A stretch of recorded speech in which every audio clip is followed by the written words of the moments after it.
आदियों से कहता हूँ जो भगवा पहनते हैं, अब जरूरत है आतंकवाद बनने की।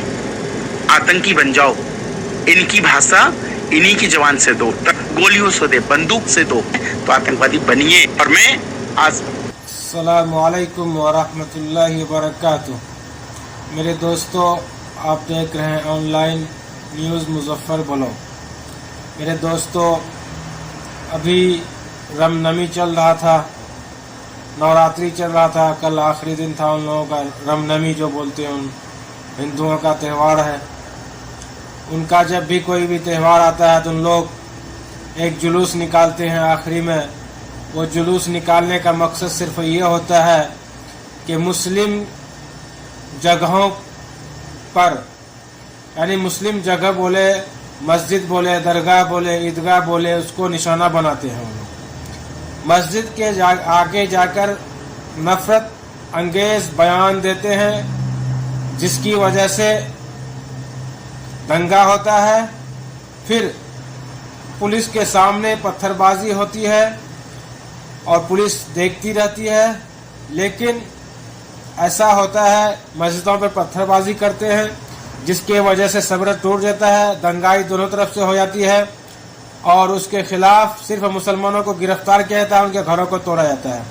मेरे दोस्तों, इस तरह से देखिए अभी किस तरह से नफरत बाजी चल रही है, किस तरह से मुसलमानों को टारगेट कर रहा है।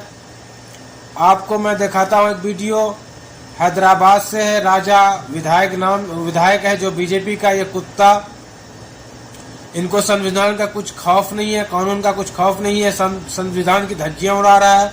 किस तरह से वो डीजे बजा रहा है। अभी जो डिबेट होता है इतने अजान पे, अभी वो बड़ा बड़ा डीजे लेके जो इतना बीच रोड पे जाके जाम लगा देता है। जाम लगाने के बाद जिस तरह से डीजे बजाता है, उसमें से लोगों के बीमारी नहीं फैलती है। उस तरह से बीमार को हार्ट अटैक नहीं आता है उससे। उतना बड़ा डीजे जो बजा रहा है उससे हार्ट अटैक नहीं आ रहा है लोगों का, उससे तकलीफ नहीं होती है। सिर्फ दिन में 5 मरतबा अजान होती है, 3 मिनट या 2.5 मिनट का अजान होता है। उससे उनके इतने नुकसान होता है, इतने बीमारी मर जाते हैं, इतने बीमार को हार्ट अटैक आ जाता है कि पूरी हिंदुस्तान के मीडिया, दलाली मीडिया वाले सब डिबेट कर रहे हैं। अजान नहीं है मुस्लिम धर्म में, कहीं पे अजान का वाकया नहीं है, अजान के बारे में नहीं दिया स्पीकर से अजान देना। लेकिन ये अजान क्यों देते हैं, उस पर बैन लगाया जाए। ये नफरत इतना फैल गया, पूरे हिंदुस्तान में फैल चुका है अजान का मुद्दा। पहले उन्होंने हिजाब का मुद्दा उठाया, उसके बाद झटके वाले हलाल वाले पे मसला उठाया, उसके बाद फिर अभी अजान पे मुद्दा उठा दिया है। पूरे वही पे डिबेट चल रहा है। मेरे दोस्तों, आप देखिए किस तरह से डीजे लेके हैदराबाद का विधायक इतने बड़े रोड शो कर रहा है, उसमें जाके नफरत अंगेज बयान दे रहा है। उससे किसी को तकलीफ नहीं हो रही, उस पर कोई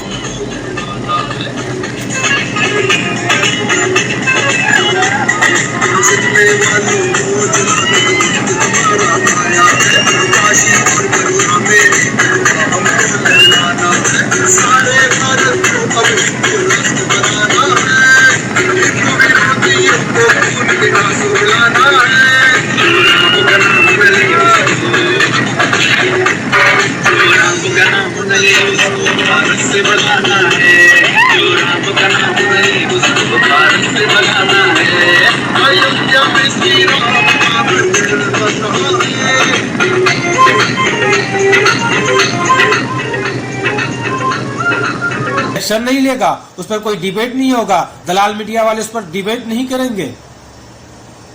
मेरे दोस्तों, देखिए किस तरह से नफरत फैलाया जा रहा है, किस तरह से रामनवमी के नाम पर जुलूस निकाल कर कहां कहां मुसलमानों के घरों को तोड़ा जा रहा है, किस तरह से मुसलमानों को टारगेट कर रहा है, किस मुसलमानों के मस्जिद के ऊपर मीनार पर चढ़कर भगवे झंडे लहरा रहे हैं।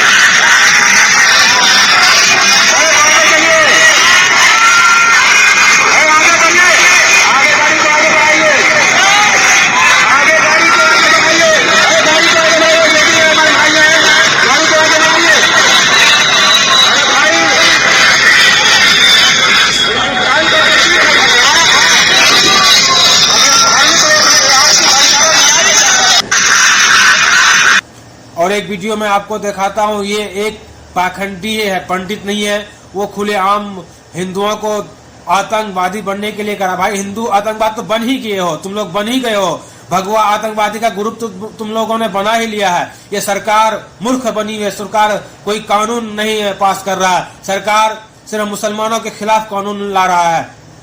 मेरे दोस्तों, इतने जो दंगे हो रहे, इतने भगवाधारी आतंकवादी जो आतंक फैला रहा, उस पर कुछ नहीं बोल रहा है, प्राइम मिनिस्टर नहीं बोल रहा है, गृह मंत्री नहीं बोल रहा।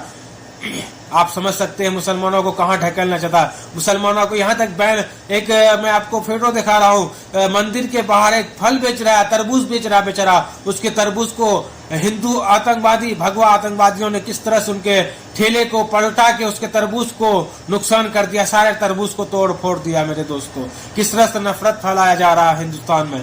मेरे दोस्तों, हिंदुस्तान के मुसलमानों, आप भी एकता एकजहती कायम कर लो।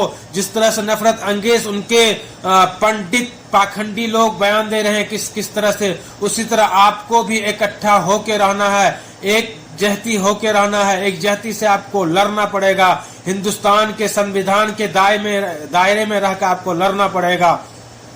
मेरे दोस्तों, इस वीडियो को आप लोग शेयर कर दीजिएगा, लाइक कर दीजिएगा, और मेरे चैनल पर अगर आप नए हैं तो प्लीज सब्सक्राइब कर दीजिएगा। आपको मैंने सारे वीडियो दिखा रहा हूँ, कहाँ पे क्या हो रहा है, कहाँ पे मुसलमानों को टारगेट कर रहा, मस्जिदों को टारगेट कर रहा, मुस्लिम के घरों को बुलडोजर से तोड़ फोड़ रहा है, लेकिन हिंदुओं के कुछ नहीं हो रहा, हिंदुओं को कुछ नहीं हो रहा। एक न्यूज सुदर्शन चैनल वाले वो नफरत अंगेज बयान दे रहा है, उस पर कोई कार्रवाई नहीं हो रहा। उसी तरह से नफरत अंगेज बयान कोई टोपी वाला अगर दे देगा तो उस पर कार्रवाई हो जाती है, तो तुरंत उन पर FIR दर्ज हो जाएगा। लेकिन ये सुरेश चौहान, सुदर्शन चैनल वाले हैं, ये नफरत वाला बयान दे रहा है, लेकिन उस पर कोई FIR नहीं होता है, उस पर बैन नहीं लगाया जाता, उसके चैनल पर बैन नहीं लगाया जाता है। अगर इसी तरह से कोई चैनल हो, इसी तरह से हिंदुओं के खिलाफ अगर कुछ बोले तो उस पर तुरंत बैन लगाया जाएगा। यानी हिंदुस्तान में कानून एक नजरिया नहीं है, कानून दो नजरिया से देख रही है, कानून दो नजर से देख रही है। हिंदुस्तान में मुसलमानों के लिए अलग कानून से देख रही है, हिंदुओं को अलग कानून से देख रही है। अगर कोई हिंदुओं के खिलाफ अगर कोई मुसलमान अगर बोला है, उस पर तुरंत FIR हो जाते हैं, उस पर UPA का धारा लगा के उस पर जेलों पे डाला जाता है। लेकिन अगर कोई हिंदू मुसलमानों के खिलाफ किसी तरह से अगर बयान देता है तो उस पर कुछ भी नहीं होती है, FIR भी दर्ज नहीं होती है। अभी एक हिंदू पाखंडी ने रेप करने तक की धमकी दी थी, लेकिन उस पर अभी तक FIR नहीं हुई है, न उनकी गिरफ्तारी हुई है। मेरे दोस्तों, किस तरह से भगवाधारी आतंकियों के हवाले करना चाहता है इस देश को। मेरे दोस्तों, अगर भगवाधारी आतंकवादियों के हाथ में चला गया तो ये देश टूटना जरूरी है। ये इसलिए अगर आपको एक जहती करना है, हिंदुस्तान को मजबूत करना है, तो इस हिंदुस्तान को ऊपर पहुंचाना है, तो आपको एकता करना पड़ेगा। हिंदू, मुस्लिम, सिख, ईसाई को आपस में जोड़ना पड़ेगा, ये नफरत को खत्म करना पड़ेगा। मेरे दोस्तों, मैं इसी बातों से आप लोगों से इजाजत लेता हूँ, फिर मिलेंगे दूसरे वीडियो में। अल्लाह हाफिज।